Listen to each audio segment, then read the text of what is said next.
beralih pada Sable. Dia galau dan ingin belajar sihir kepada kedua temannya. Hort dan juga Kut mengatakan akan membantu Sable berlatih sihir. Lalu ayahnya Laios meminta agar Sable menjauhi anaknya dikarenakan insiden yang terjadi di hutan. Sable meminta agar dia diberi kesempatan untuk berlatih sihir bersama Laios.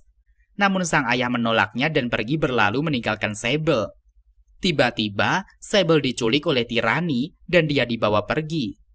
Ketika di perjalanan, Sable teringat kejadian saat ibunya dibunuh oleh penyihir. Lalu Sable menggunakan kekuatannya untuk membunuh penyihir Saiko hingga tewas melepuh.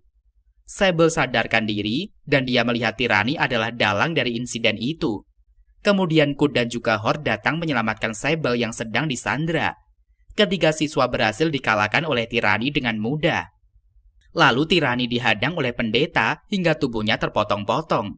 Zero dan juga Yohei tiba di hutan dan mendapati para siswa telah terluka. Sedangkan Roux dan juga Holdem baru tiba di TKP dan melihat semuanya telah berkumpul. Ternyata, Holdem meminta tirani untuk menguji ketiga siswa dan juga para warga. Albus mengatakan akan melepaskan tirani dari hukuman mati jika dia lolos memberikan ujian kepada warga desa dan juga ketiga siswa. Mendengar penjelasan Holdem, membuat Roux dan kawan-kawan mengomel kepadanya. Holdem memberikan usul untuk mengajak tirani bergabung bersama mereka melindungi desa dari sisa bencana. Awalnya Hort menolak keras ide tersebut. Hort menangis karena tirani adalah seorang pengkhianat dan dia membencinya. Namun pendeta dan juga yang lainnya mencoba memberikan penjelasan agar Hort mau mengerti. Singkat cerita, Hort memberikan izin agar tirani bergabung, dengan syarat dia akan terus memantaunya. Lalu Hort pun menangis di pelukan Roux setelah mengambil keputusan yang berat. Setelahnya, Sable dan juga Hort ngetes sambil curcol bareng. Sable penasaran apa itu cinta dan bertanya kepada Hort. Sable teringat kata-kata Roux yang mengatakan kalau Hort menyukainya. Sontak saja si Eneng auto merona dan salah tingkah mendengarnya. Hort menjelaskan kepada Sable mengenai seseorang yang dicintai. Jika Sable merasakan keadaan yang terdesak dan mengingat seseorang yang paling dekat dengannya, maka itulah yang dinamakan cinta. Dengan polos, Sable mengatakan kalau dia selalu teringat dengan Profesor Roux. Mendengar penjelasan Sable, si Eneng pun auto galau, namun dia mendukung perasaan Sable. Ketika Hort tidak meminta energi dari Sable, tiba-tiba dia menolaknya dan kemudian pergi. Ternyata, Sable mencari Zero dan mengajaknya diskusi mengenai ingatannya yang telah pulih. Zero mengatakan kalau dia adalah bibi kandung dari Sable. Ayah Sable memiliki julukan nomor 13, dan dia adalah kakaknya Zero. Ketika mengetahui Sable akan dijadikan eksperimen oleh ayahnya, sang ibu memutuskan membawa lari sang bocah. Akan tetapi, Sable tidak pernah menyalahkan bibinya, dan dia bertanya mengenai ayahnya. Sedangkan Hort sibuk mencari Roux, dan dia hendak mengatakan perasaan Sable. Namun Roux telah menguping pembicaraan mereka dan mengetahui perasaan muridnya. Roux merasa kalau cinta adalah hal yang merepotkan. Sedangkan Hort galau jika Roux pergi meninggalkan mereka dikarenakan perasaan Sable. Roux mengatakan kalau dia akan terus memantau perkembangan ketiga muridnya itu. Setelah itu, Kut dan juga Yohei menangkap seorang bocah yang mengamuk di desa. Bocah itu diduga adalah pion gereja untuk mengacaukan desa sihir. Hort dan juga Kut meminta agar sang bocah jangan dihukum. Sementara Yohei akan menghukumnya dikarenakan bocah itu amat berbahaya. Terjadilah selisih pendapat di antara para penyihir sehingga berakhir dengan penyelesaian. Pendeta datang menengahi perselisihan mereka dan dia memulai menginterogasi sang bocah. Pendeta telah mengetahui kalau bocah itu hanyalah umpan yang dikirim oleh gereja ke desa mereka. Oleh karena itu, Roux dan juga yang lainnya sedang rapat memutuskan nasib sang bocah. Sedangkan Hort galau jika bocah itu akan dihukum. Hort berjalan-jalan dan melihat tirani sedang bermain dengan anak-anak. Seorang suster bernama Nana telah mengawal agar tirani tidak macam-macam di desa mereka. Kemudian, Nana mengajak Hort agar ikut dengan mereka esok hari ke sungai untuk memancing ikan. Hort mengatakan akan ikut rombongan Nana, dan para bocah rekreasi ke sungai serta mengajak tirani. Selanjutnya, Kut membawa bocah keluar kamar dan mereka melanjutkan perdebatan. Lalu Kut mengajak bocah itu makan masakan lili di gereja. Masakan lili terkenal sangat enak sehingga para warga gantian datang untuk mencicipinya. Menurut sang bocah masakan lili juga sangat enak. Bocah itu bernama Kadi, dan dia mulai terbiasa dengan keadaan desa. Kut mengatakan kalau Lily adalah manusia setengah hewan. Kut pun terkejut melihat seorang tikus pandai memasak. Lily meminta maaf kepada Kadi karena tidak menjelaskan identitasnya. Kadi mengatakan Lily tidak perlu meminta maaf karena dia tidak salah. Kadi mengucapkan terima kasih kepada Lily karena sudah memberikannya makanan. Setelah itu, Kadi diantarkan oleh Kut untuk beristirahat di kamar. Kadi menangis terharu melihat warga yang sangat baik kepadanya. Sementara Sable sedang berlatih sihir dan mempraktekkan ajaran Profesor Zero. Kut dan juga Hort mempraktekkan sihir temuan Sable yang baru dan mereka menikmatinya. Setelah itu Sable pun menyatakan cintanya kepada Rogue sehingga membuat kedua temannya syok. Rogue pun terkejut melihat aksi nekat sang bocah yang berbicara dengan santuy mengenai cinta. Esok paginya, Sable membangunkan Rogue dan membuatkannya sarapan. Sable menguji coba temuannya menggunakan Ludens namun tidak berhasil. Lalu Sable memutuskan membuat ramuan baru agar menghasilkan sihir yang OP.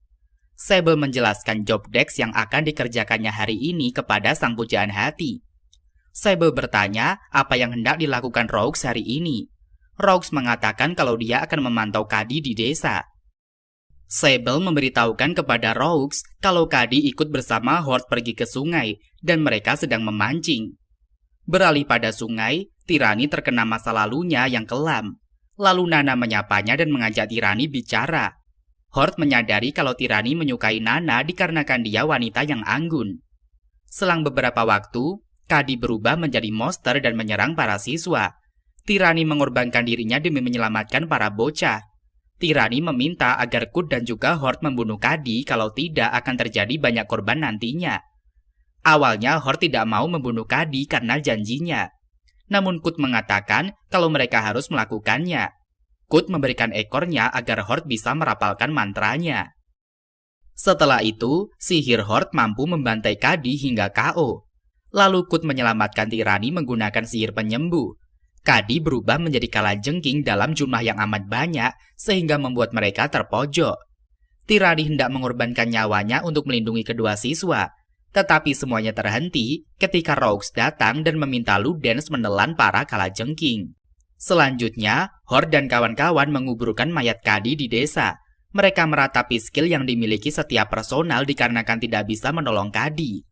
Setelah itu Raja Naga mendarat di desa dan Kut bergegas menuju tempatnya. Raja Naga mengatakan kepada ketiga siswa agar mereka segera kembali ke Akademi Welnias. Raja Naga memberitahukan kalau desa Sahir akan menjadi ladang pertempuran. Lalu Sable dan kawan-kawan menghadap Zero dan mengatakan kalau mereka akan bertarung dengan warga desa. Zero menentangnya dan meminta ketiga siswa untuk pergi dari desa Sahir. Sable dan juga kawan-kawan ngotot meminta ikut di dalam pertarungan melawan pasukan gereja. Sable mengatakan telah menciptakan ramuan penguat mana sehingga penyihir dapat mengisi energinya. Kemudian Sable akan meminta bantuan Tirani untuk membuat jebakan ketika perang. Jadi tidak akan ada korban dari pihak musuh dan mereka bisa menangkap pelakunya. Sedangkan Tirani masih galau apa yang harus dilakukannya. Tirani akan melawan pihak gereja yang dulu membesarkannya. Ketika Tirani datang ke sekolah bertemu dengan Nana, dia semakin galau. Nana mengetahui kalau Tirani menyukai dirinya. Namun Tirani pergi dan tidak menggubris perasaan itu. Esok harinya para penyihir membuat jebakan untuk perang yang akan datang. Rogues dan juga pendeta sedang curcol mengenai pandemi yang disebarkan oleh pihak gereja. Sepertinya, gereja akan menggunakan anak-anak yang tidak memiliki orang tua untuk berperang mewakili gereja. Oleh karena itu, dari pihak penyihir menyiapkan jebakan agar tidak memakan korban jiwa. Di lain sisi, Albus meminta Holdem mengumpulkan aliansi perang untuk membantu desa Sahir dari bencana. Albus mengumpulkan kekuatan negara aliansi untuk membantu mereka. Albus tidak mengetahui berapa banyak sisa bencana yang akan diturunkan pada peperangan nantinya. Beralih pada desa, Laios berpamitan kepada Sable dan mereka berjanji akan bertemu lagi. Lalu Sable bersama dengan teman yang lainnya bersiap-siap untuk menyambut peperangan yang akan datang. Sable menyalurkan energinya kepada Zero secara menyeluruh. Sable merasakan tubuhnya yang ringan karena telah berkurangnya energi di dalam dirinya. Sementara tentara musuh mulai bergerak. Rogues bersama Ludens dari atas pepohonan memantau pergerakan lawan yang hendak menyerbu desa. Selanjutnya, pasukan Zira tiba di lokasi dan melihat banyak tikus menyerang mereka. Lalu pasukan Zira terkena jebakan yang dibuat oleh para penyihir hingga mereka KO tidak berdaya. Pasukan penyihir menurunkan hujan ramuan sihir sehingga tangan dan juga kaki mereka menyatu kembali. Karena mental pasukan Zira telah goyah, pasukan iblis mengambil alih baris depan dan akan menghadang para penyihir. Setelah itu pendeta mengetahui kalau pasukan Lili ditangkap oleh musuh. Pendeta bersama dengan Yohei menyerang para iblis di TKP dan berhasil menyelamatkan Lili. Pendeta meminta Lili pergi, sementara kedua kesatria sedang melawan para iblis yang beregenerasi. Para iblis terlihat amat kuat, dan mereka tidak bisa dikalahkan. Sedangkan pasukan gereja lainnya berhasil terkena jebakan yang dibuat oleh tirani. Lalu tirani beraksi bersama ketiga bocah melawan para utusan gereja. Horde menggunakan sihirnya untuk menyerang para utusan hingga mereka KO. Setelah cedera, Kut menyembuhkan mereka dengan sihir penyembuh. Para utusan gereja menganggap tirani adalah pengkhianat. Mereka hendak menyerang tirani, namun apalah daya, si pria Saiko amatlah OP. Tirani membantai para utusan menggunakan kampaknya di medan perang. Kemudian Zero mengumpulkan energinya untuk menghentikan para manusia setengah binatang di arena pertempuran. Dengan menggunakan sihir, para pasukan musuh dibuang ke portal lain hingga mereka tidak berperang.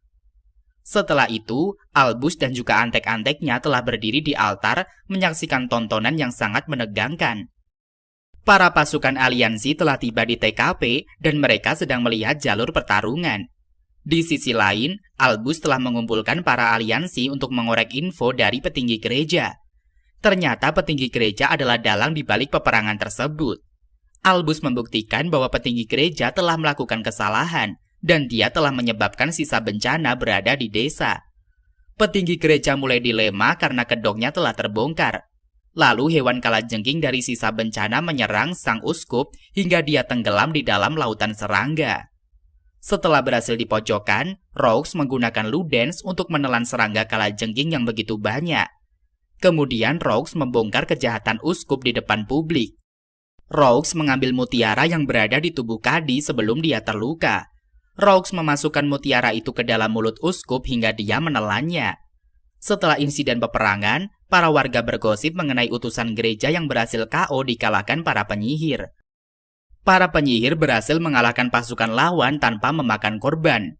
Dunia telah menyaksikan fraksi anti-sihir berhasil dibuat kalah telak oleh para penyihir. Setelah itu, Sable dan juga kawan-kawan mendapatkan surat kelulusan dari Albus. Albus menawarkan pekerjaan kepada ketiga siswa untuk mengabdi di akademi.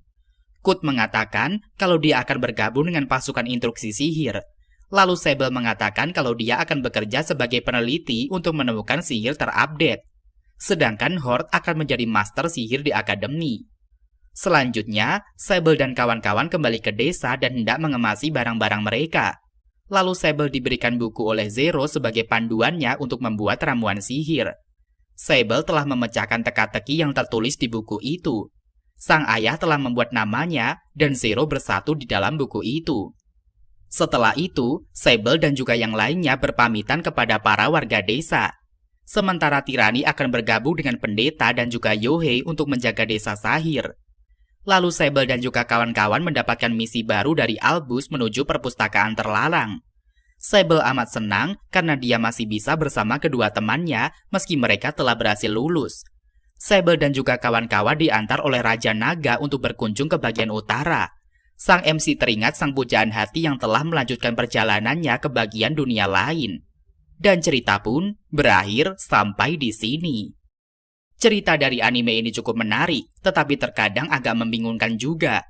Kadang-kadang plot bergerak lambat dan kemudian meningkat secara signifikan, sehingga kalian bisa kehilangan jejak tentang apa yang terjadi. Sejujurnya, plotnya sebagian besar didorong oleh karakter yang terlibat di dalamnya. Overall, masih banyak poin penting yang disajikan dalam hal itu dan menjadi sangat menarik. Dikarenakan menyediakan latar cerita yang kompleks, di mana anime ini sepertinya akan diperlihatkan banyaknya daerah sihir yang keren-keren. Dan mungkin, sampai di sini dulu perjumpaan kita pada video kali ini. Jangan lupa like, komen, dan subscribe-nya agar Mimin semangat untuk membahas alur anime yang lebih menarik ke depannya. Terima kasih.